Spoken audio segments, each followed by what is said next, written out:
আলাইকুম রহমতুল্লাহ। বক্তব্য না, পরিচিতি, কারণ সময় আছে 1.5 মিনিট। 1.5 মিনিটের মধ্যে শেষ করব। নামাজ 5:15-তে, আমার ঘড়িতে 5:12:40। আপনাদের এখানে গত বছর আসছি, এই বছর আসছি। তবে এই বছর আমরা সাংগঠনিক একটা ভিত্তির মধ্য দিয়ে যাচ্ছি। আমরা প্রত্যেকটা উপজেলাতে যাচ্ছি।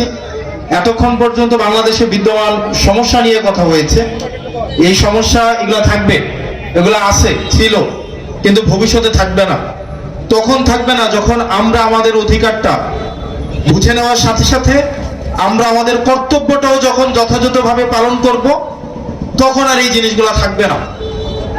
আমরা নেতা ভোট চুরি করে, রাস্তার কার্পেট চুরি করে, গম চুরি করে, টিন চুরি করে, ঘুষ খায়, সবই চুরি করে, কিন্তু ভোটারদের মধ্যে একটা বড় একটা অংশ আছে যারা ভোটের আগের দিন রাতে ভোটটা চুরি করে। আছে না? ভোট আগের দিন রাতে দেখা যায় রাত জেগে থাকে, 4টা-5টা পর্যন্ত অপেক্ষা করে। প্রার্থীদের থেকে দেখা যায় ঘরের মধ্যে যদি রাতের বেলা টোকা দেয়, ভিতর থেকে বলে আমরা 10 জন, বলে কিনা? এইটার পরিবর্তন হইতে হবে এবং আমরা আমাদের কর্তব্য সংযত হয়ে মজবুত হই। প্রত্যেকটা উপজেলায়, প্রত্যেকটা ওয়ার্ডে আমাদের এনসিপি কমিটিগুলোকে বিস্তৃত করতে হবে।